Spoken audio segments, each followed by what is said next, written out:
Hi, I'm Ray Colvin. This is Racks and Tracks TV. This show is about the real world and real people. If you're looking for Hollywood, this isn't the show for you. If it happens out there, you will see it on here. We don't hunt high fences.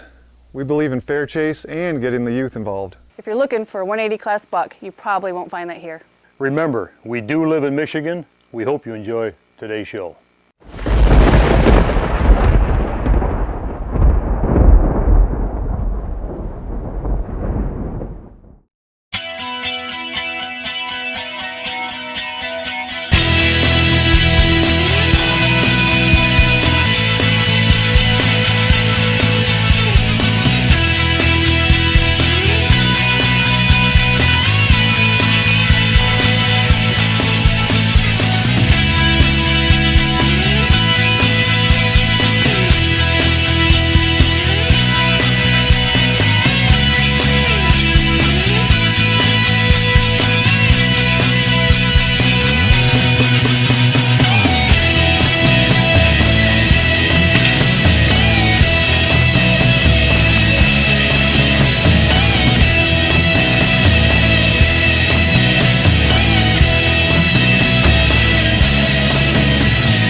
Hey everybody, welcome to this week's Racks and Tracks. This week I'd like to introduce Denise Haberdink. Denise, welcome aboard. Thank you. She's going to be helping me out on doing some co-hosting when I'm on my trips traveling. Anyhow, if you remember right, last week we had Tom Richardson in here, the master deer caller. The guy's pretty good. We're also bringing him back this week to finish out his show and showing you guys how to call in that monster. So whatever you do, don't go anywhere. You're not going to want to miss this show. Now, the beacon call. I'll use this when nothing's going on and I want to call in some does either to fill the freezer or try to lure in bucks later. If you watch these does, about every 45 seconds to a minute, minute and a half, you'll hear them go.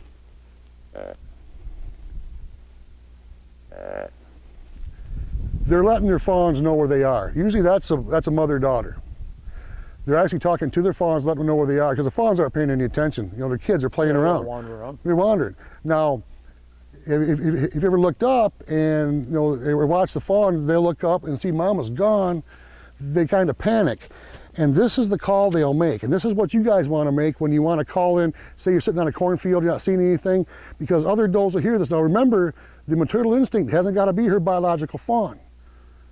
It could be any fawn in trouble, they're going to come. Now there's a tail at the end of this call. It's not just a straight grunt.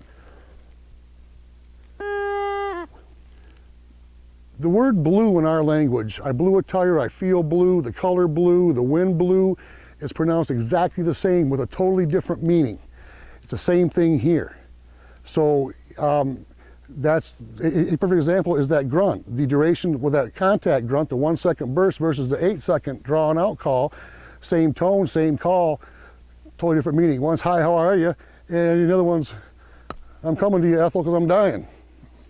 That's what it is. So anyway, that fawn looks up.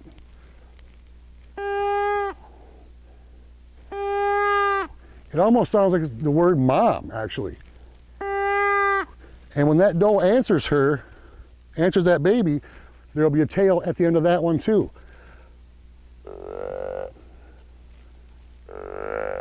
About a 2.5 to 3.5 second call. Now, when I'm using that call, and there's nothing in front of me, and something responds to it, sometimes I see does poking their heads out of the corn, taking a look, and they'll start walking up the edge. I'll answer myself. Keep the call pointed back behind you, just to give the impression of the sound coming from behind. That lets these deer know that mama showed up, all is well, and they'll stay there. Start feeding, bedding down, doing whatever. And that's what we want. Live bait or meat for the freezer. Fawn in distress. And this call, like I mentioned earlier, used or done correctly, there's no defense. Done correctly, every doe in the woods is going to come running to do battle for this fawn. It has got to be hers, remember. I'll carry maybe one grunt with me, a lighter grunt and a buck, deeper grunt, a deeper buck call, and 3 or 4 fawns. But a fawn in distress, and you can light it right up, sounds like this. Each call represents a different age class of fawn or a different animal too. Remember, I don't like being the same animal every time I go out. So you got to picture, close your eyes, and use your diaphragm, you guys. When you're calling, come up from your diaphragm, keep the sides of your mouth open. You have a lot more control over your calls. So picture that fawn's getting, we'll start out with hung up in a fence.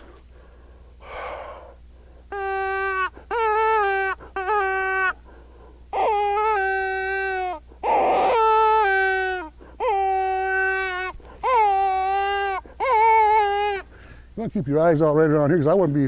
Last time I did this, we had a whole herd of them come running in. Wow. Yeah, I mean, two pickup trucks and 2 guys and cameras, and the deer come. That's how focused they were on that hurt fawns. Was they come running right in, and they ran right up to us within 30 yards.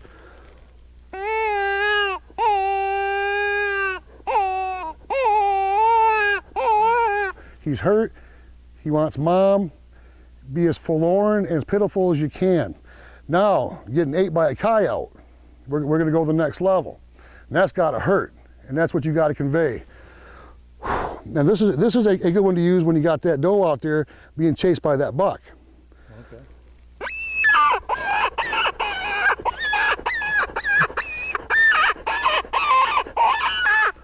That's a fawn getting ate alive.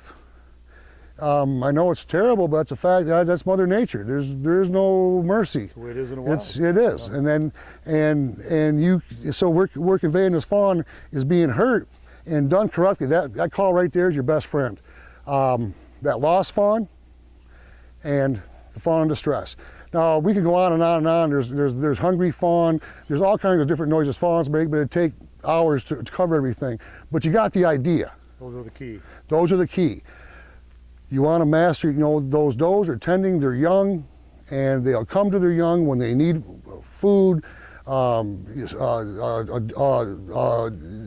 defense, and again, the boys are going to follow. Remember, a buck don't care. A buck does not care about a hurt fawn. This will not work on a buck. They just don't care. So just keep that in mind. So now we're going to call. So it's not really calling the buck in. You're looking at calling the doe in. Yes. And then bringing the buck behind her. Exactly, exactly. Because I mean, you are not going to call a hot buck off, or you are not going to call a buck off a hot doe. Correct. It's just not going to happen. You're bringing that doe towards you, then he's going to follow. Right. I call in all my years of doing this, I called 1 buck off 14 does, but he had a horn that went down and straight up, and then one that went straight up and then down. He got hit by a truck or something because he wasn't right. Something wrong with it. Yeah, he wasn't right. He called me, and that was the last thing he ever heard. but the rest of them, no, you as a rule, you're not going to call a buck off a hot doe. Okay. So you want to call the doe. Don't go anywhere. We'll be right back after a quick look at our sponsors. Love in the Name of Christ, a national and local movement helping churches help people with more than a handout, with a hand up. This portion of the show has been brought to you by Vanderhaar Auto Service Repair, ASE Master Auto Technician, specializing in full service from tune-ups to transmission overhauls.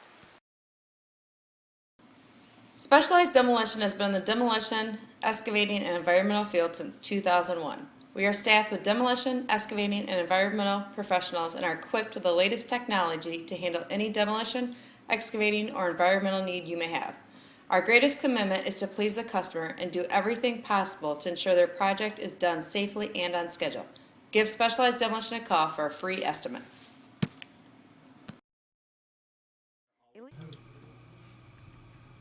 Drosk Heating and Cooling. We are small enough to make you feel like family, but large enough to handle any of your heating and cooling needs. We are licensed to install and repair all makes and models of systems, including boilers, furnaces, geothermal heat pumps, as well as any AC equipment needs you may have. So if you need assistance with any of your heating or cooling needs, please feel free to call Drosk Heating and Cooling and let us treat you like family. Hi everyone, I'm Ray. You're looking to get your house remodeled this year, maybe new windows, maybe a new kitchen, a deck, a roof, the people to call, Cardinal, 827-1200. They're also running a great special right now on windows. Give these guys a call, let them know that Racks and Tracks sent you. Cardinal Remodeling Design does anything from unattached garages to composite decking, all the way to basement escape windows and anything in between. So give them a call with your next remodeling idea. Racks and Tracks is proud to be sponsored by these fine products. Looking for the perfect pair? Well, here it is.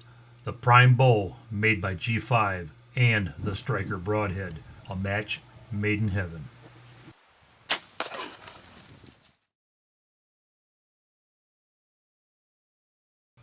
I take my scent control very seriously. That's why I use Scent Lock. It gives me the confidence I need to get close enough to make the shot.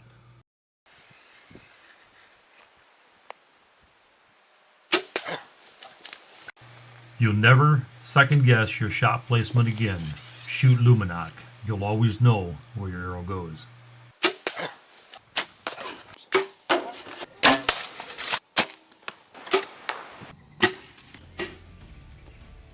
And the fighting purrs. Okay. Now that call right there, I'll break down more gobblers with that call right there than any other call. You want to kill a big bird this spring? Get your hands on a Quaker call. Now calling the bucks. I found 3 ways to do this. Curiosity, jealousy, and outright challenge. The curiosity call was the one I just demonstrated earlier, the 1 second burst that works on any doe or buck early season when they're not all wound up yet.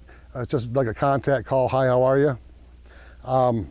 The jealousy call, and this, you guys notice how when a buck starts getting wound up with the rut, when he's going through the woods, he'll grunt with every step.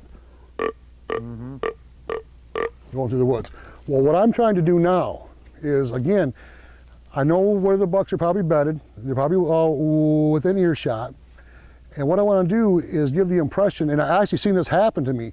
A buck come in, there's does in front of me, and just a little open area between me and an overgrown apple orchard, all thicket, so the doe couldn't really get in there very easy. Buck come in and cornered her. So I mean, she had nowhere to go, and as she tried to get around him, he was matching her step by step. So it was like a,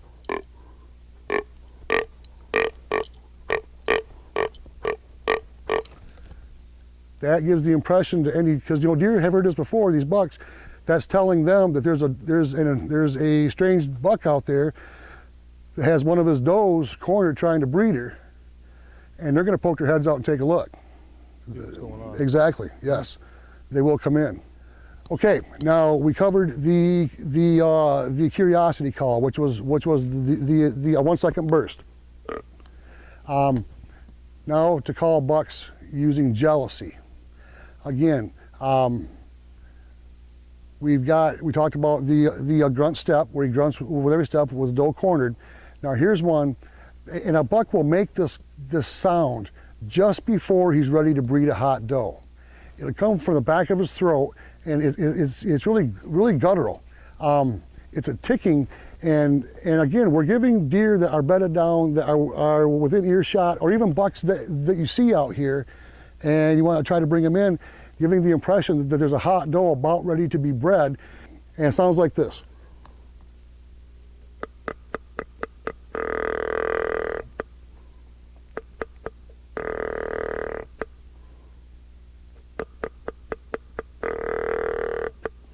Tick, tick, tick, tick, burp, tick. The bucks will hear this, and they'll come in to investigate. I've called a lot of deer in with that call right there.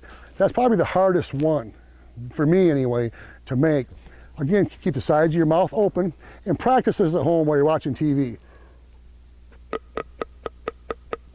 Try to get that tick, tick, tick, tick, tick down. And again, it's a little difficult, but it's worth it.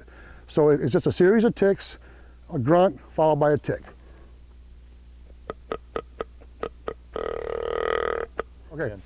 Okay, now for the grand finale, the big banana. Tell you what, let's take a quick commercial break, and we'll be right back. Just got my truck serviced by Denoyer Chevrolet. That gives me the confidence to get back into the backcountry. Get your truck down, get it serviced at Denoyer's. Long Range Archery has expanded their archery expertise and inventory to the wonderful town of Holland, Michigan. As well as their original location in Twin Lake, Michigan, they carry over 15 major bow and crossbow brands with sights, rests, quivers, arrows, bow fishing equipment, turkey hunting supplies, license sales, and even a full archery bow and crossbow repair center. They've got your bases covered. So come on into either the Twin Lake or Holland location and check out the unbelievable selection and top-notch service. At Inferno Tech, we've got you covered. The Inferno Element Protection System by Inferno Tech, featuring real tree camouflage and Thinsulate brand ultra insulation from 3M. The convenience of a backpack with the warmth and protection of a full body system. Innovative, easy to use, scent controlled, weather resistant, quiet, and guaranteed to negative 25 degrees Fahrenheit. Visit us on the web at infernotech.com. Where do you take your animal after its harvest? Do you take it to somebody you trust? I've been a taxidermist now for 38 years. I specialize in big game heads and full mounts. You get a chance, come on in, check out my showroom. Also, this fall, I'm running a special on deer heads. The first 25 heads that come in my shop, $400 a piece. Good luck this fall hunting that trophy. I hope to see you then. Hey Earl, what does fishing have to do with gospel? Well, Jesus said, follow me and I will make you fishers of men. And my wife and I are leaving Michigan to do some fishing on the Rocky Boy Indian Reservation in northern Montana. If you'd like to find out more about our ministry, check out nowjesus.org.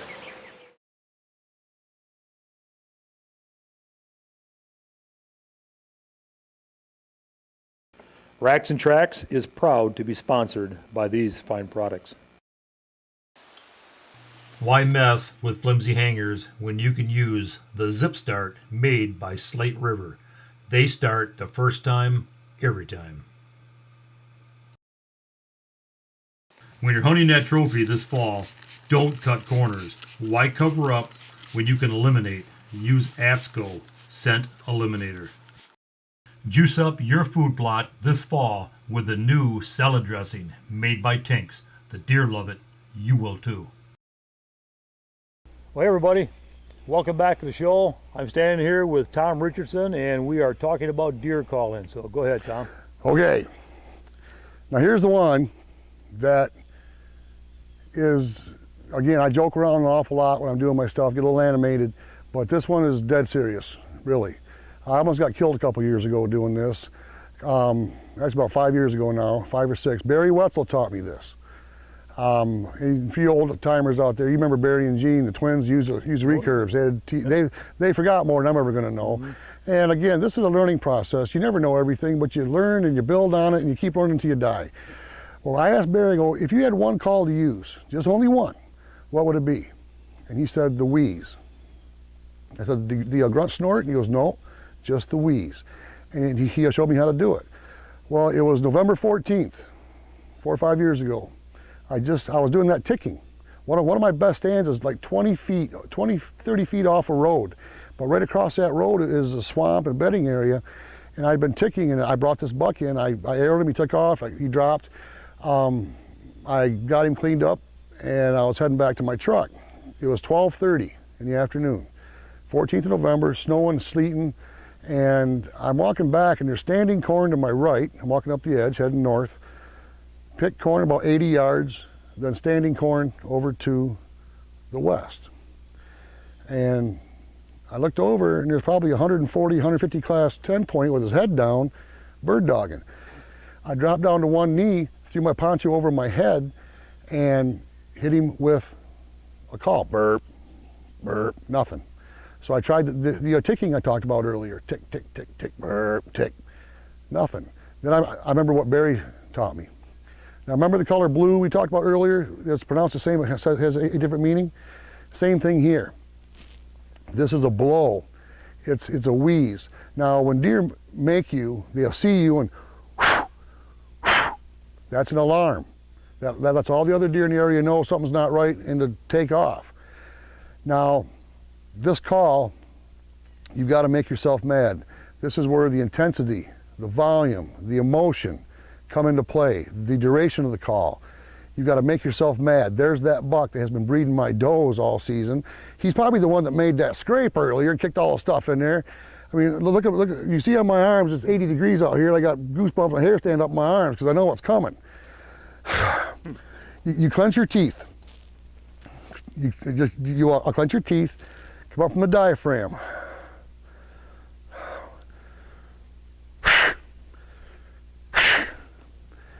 Look at that. I did that, and that buck spun his head around, laid his ears back, and here he come. I had no time to react. I didn't even have an arrow out yet. Here he come. I've never seen nothing like it. I've never seen a deer this insane, this mad rage. He come across that field sideways. His legs were stiff, his ears are laid back, his tail straight out. At about 28, 30 yards, I could see his eyes are rolled back up in his head because I could see the whites of his eyes. And I'm going for an arrow, trying to fumble an arrow out at about 22 yards. I mean, he sees this brown hump there. He's turned around like this. I'm never going to forget it. He was up like this. His antlers are silhouetted up against the sky, and he's reared up on his legs, and his head's turned. What's coming next? He's going to slam you. He's coming down to hook me. And I'm going, holy smokes. I didn't know whether to drop my bow, go for my knife, drop my bow, figure out how I'm going to grab him by the antlers. Because even a small buck will put the hurts on you if he decides to come after you. And this was a big deer. And I'm going, holy smokes. Finally, I somehow got an arrow knocked, and I went to draw, and we made eye contact. And I'm fairly certain that he knew what I was then, and he's still thinking about it. I mean, this was a dangerous situation. I went to draw, and he changed his mind and took off running. And at that point, I was fine with that.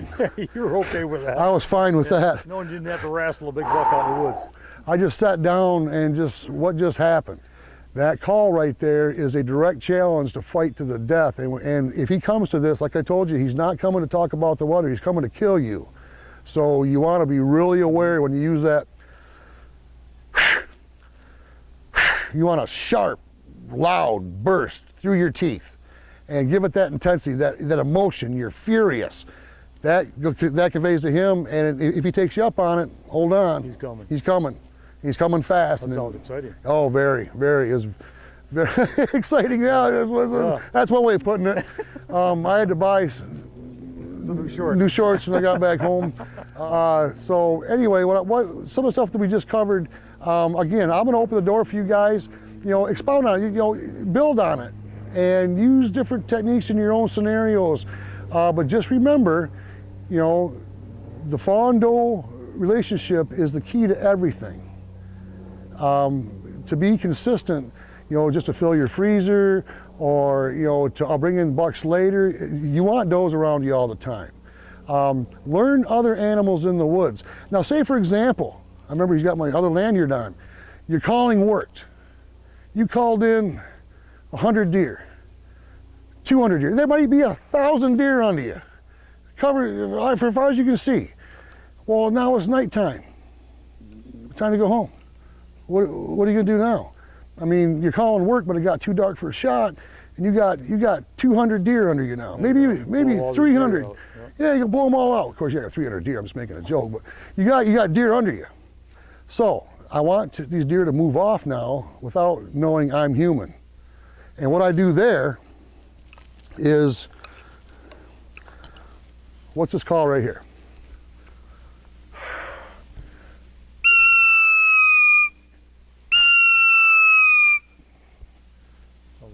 Red-tailed hawk. Now, a hawk will not take a deer, but it makes him nervous. It's a raptor. So it's a raptor, it's a predator, and it makes him nervous. And the deer will move off. If that doesn't work, I'll go to this right here. And you can exaggerate this call. Remember, as long as they don't associate this with human, I don't care, as long as they move off. And this,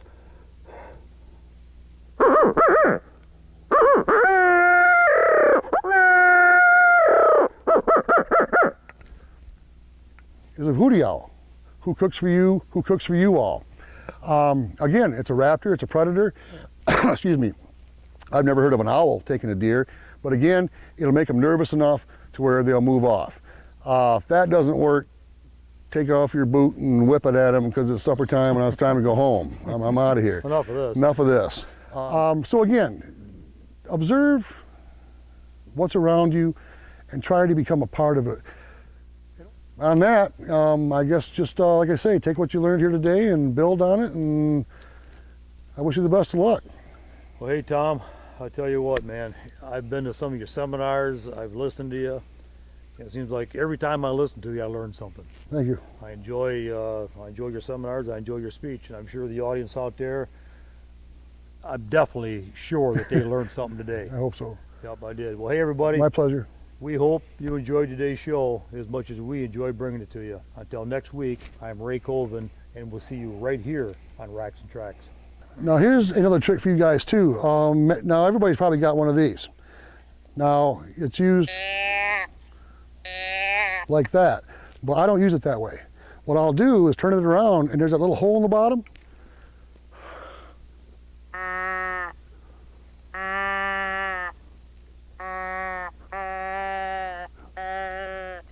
It makes one of the best fawn in distress, lost fawn calls that I've heard. Now also too, if that diaphragm goes bad, I'm working it regularly, a lot of times blowing in that hole will fix that diaphragm. But again, I use it sometimes this way, but not very often, because I have a lot more control blowing through that hole. So there's just another one. In fact, you guys probably already got that in your bag. So next time you're out, try that, see if it works for you. That's pretty interesting. I had a lot of guys come back to the shows and say, man, I blew in that hole and they come running right in. So, well, told you. it works. How would a lion? No. So that's just one more little trick you can use. Racks and Tracks would also like to thank these fine sponsors.